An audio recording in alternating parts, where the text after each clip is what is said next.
내란 예호안 특별검사팀은 수사 개시 후 전 대통령 윤석열, 전 국무총리 겸 대통령 권한대행 한덕수, 전 경제부총리 겸 대통령 권한대행 최상목, 전 행정안전부 장관 이상민, 전 법무부 장관 박성재, 전 국방부 장관 김용현, 전 법제처장 이완규, 전 대통령 비서실장 정진석, 전 경호처장 박종준, 전 민정수석 비서관 김주현, 국회의원 추경호, 임종덕, 전 국무총리 황교안 등 총 24명을 공소 제기하였습니다. 비상계엄을 선포할 명분을 만들기 위해 비정상적 군사작전을 통해 북한의 모력 도발을 유인하였으나 북한의 잠깐만 좀 이렇게 앞에 부분이 생략됐습니다. 다시 말씀드릴게요. 수사한 결과 윤석열 등은 2023년 10월 전부터 비상계엄을 준비하였고 군을 통해 무력으로 정치활동 및 국회 기능을 정지시키고 국회를 대체할 비상입법기구를 통해 입법권과 사법권을 장악한 후 반대 세력을 제거하고 권력을 독점 유지할 목적으로 비상계엄을 선포한 사실을 확인하였습니다. 비상계엄을 선포할 명분을 만들기 위해 비정상적 군사작전을 통해 북한의 무력 도발을 유인하였으나 북한이 군사적으로 대응하지 않아 실패하였고 이에 윤석열, 김용현, 노상원, 여인영 등은 국회에서 이루어지는 정치활동을 내란을 획책하는 반국가 행위, 반국가 세력으로 몰아 비상계엄을 선포하였습니다. 우리는 역사적 경험을 통해 권력을 가진 자의 친리 쿠데타는 내세웠던 명분은 허울뿐이고 목적은 오로지 권력의 독점과 유죄성을 잘 알고 있습니다.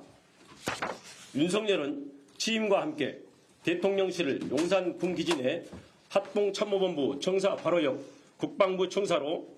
대통령 관저를 한남동으로 이전하였습니다. 그 결과 대통령이 군 지휘부와 함께 군 기지 내에 위치하게 되었고 대통령과 경호처장 지척에 국방부 장관과 합참의장 공간 등 주요 군 지휘부의 공간이 이치함에 따라 대통령과 군이 밀착되는 여건이 조성되었습니다. 특검은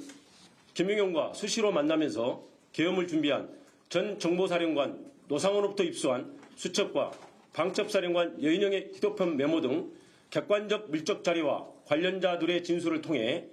2024년 4월 제22대 총선 훨씬 전부터 윤석열은 김용현과 김용현은 노상원 그리고 여인영과 비상계엄을 순차 모의하고 준비해온 사실을 확인하였습니다. 김용현과 노상원은 2023년 10월 군 인사를 앞두고 육군참모총장, 방첩사령관, 지상작전사령관 등 군 인사 방안과 비상계엄 시 진압권이 될 수 있는 구사단과 34단에 대하여 논의하였고 2023년 10월 이후 그들의 논의한 대로 육군참모총장 박안수, 방첩사령관 여인영, 구사단과 34단을 관할하는 지성작전사령관이 보임되었습니다. 윤석열과 김용현 등은 그 이후 비상계엄 시기를 총선 후로 확정한 후 총선 결과에 상관없이 비상계엄을 결행하되 그 방법을 어찌할 것인가 등을 논의하였고 2024년 3월경부터 안가와 관저 등에서 만찬 등을 통해 비상계엄에 동원할 방첩사령관 여인영, 수방사령관 이진우, 특전사령관 곽종건 등 군사령관들을 상대로 우호적이지 않게 전개되고 있는 정치 상황을 종북 좌파 등에 의한 국가적 이의 상황으로 인식하도록 유인하면서 군이 나서야 된다는 등 비상계엄 필요성에 대한 인식을 공유시키고 비상계엄에 대한 윤석열의 의지를 규지시켰습니다. 그 과정에서 윤석열과 김용현은 2023년 7월 나토 정상회의 참석을 마치고 들린 화해회에서 동행한 강호필 합참차장에게 한동훈은 빨갱이다. 군이 참여를 해야 되는 것 아니냐며 한동훈에 대한 적개심과 비상계엄의 필요성을 말하였고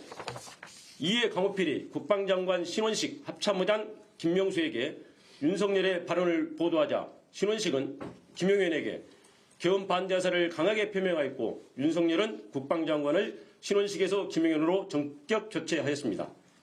국방장관이 교체되자 야당은 비상계엄 선포를 강하게 제기하였고 대통령실, 김용현, 국무총리 한덕수는 거짓선동, 정치선동, 있어서도 안 되고 있을 수 없다며 비상계엄 가능성을 일축하였습니다. 그러나 김용현과 함께 비상계엄을 준비한 노상원은 2024년 9월 9일 정보사 관계자를 직접 접촉하여 특수요원 중 사격자라고 폭파 잘하는 요원 7, 8명 선발을 요청하는 등 인력 자출을 시작하였습니다. 그리고 적 행동이 먼저임, 전시 또는 경찰력으로 통제 불가 상황이 와야 함, 단기간에 효과를 볼 수 있는 천재일우의 기회를 찾아서 공략, 불안정 상황을 만들거나 또는 만들어진 기회를 잡아야 체면이 손상되어 대응할 수밖에 없는 타겟팅 등 여인영의 휴대폰 메모와 관련자들 진술을 통해 윤석열, 김용현, 여인영이 비상계엄 선포의 명분을 만들기 위해 북한의 무력 도발을 위할 목적으로 2024년 10월부터 다양한 비정상적 군사작전을 실행한 사실을 확인할 수 있습니다. 그러나 합참의 소극적 태도, 우크라이나 파병 등으로 북한이 무력 대응에 응하지 않아 비상계엄 명분 확보에 성공하지 못하였고, 이에 윤석열 등은 당시 정치 상황을 활용하여 행정과 사법 기능 마비 등 계엄 선포 사유가 없음에도 야당의 입법 및 공직자 탄핵과 예산 편성을 행정과 사법 기능을 마비시키는 내란에 해당하는 반국가 행위로 몰아 반국가 세력을 신속히 척결한다는 명분으로 2024년 12월 3일 심야에 비상계엄을 선포한 것입니다. 김용현과 비상계엄을 준비한 노상원의 수첩에 차기 대선에 대비 모든 좌파 세력 붕괴, 행사 후 국회 정치개혁, 민심관리 1년 정도, 헌법 개정, 국가안전관리법 제정, 선거구 조정, 선거법 박탈, 최상목 지시 문건에 국회에 전입되는 예산 차단, 국가 비상 입법기구 예산 편성, 이상민, 조지호, 김봉식 지시 문건에 5개 언론사 단전 단수, 민주당사 봉쇄, 여인영 메모에 정치인 체포 명단, 체포조 운영을 통해서 윤석열 등은 무력으로 정치활동 및 국회의 기능을 정지시키고 국회를 대체할 국가 비상 입법기구를 통해 입법권과 사법권을 장악한 후 반대 세력을 제거하고 권력을 독점 유지할 목적으로 비상계엄을 선포했음을 확인할 수 있습니다.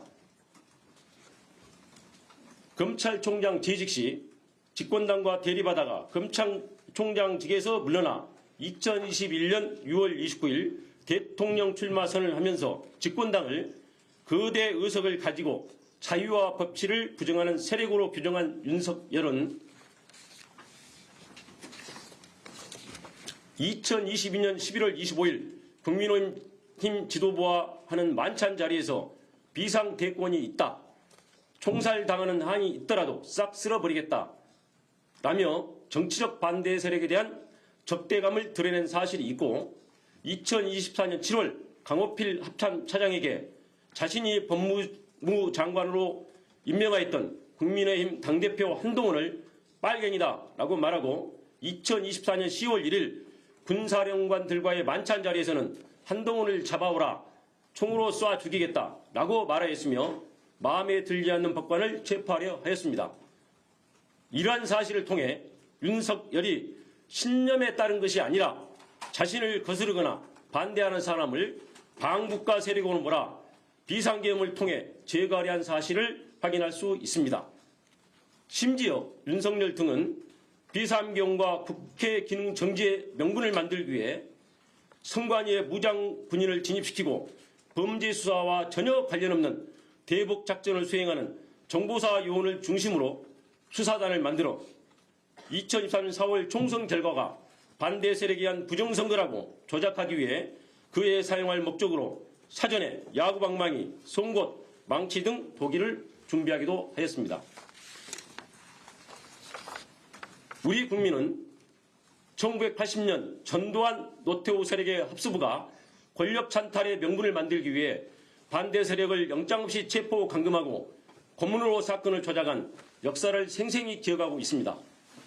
결국 윤석열은 2024년 4월 총선 전부터 비상계엄을 준비하고 북한의 무력 도발을 유인하여 비상계엄을 선포하려고 하였으나 실패하였고,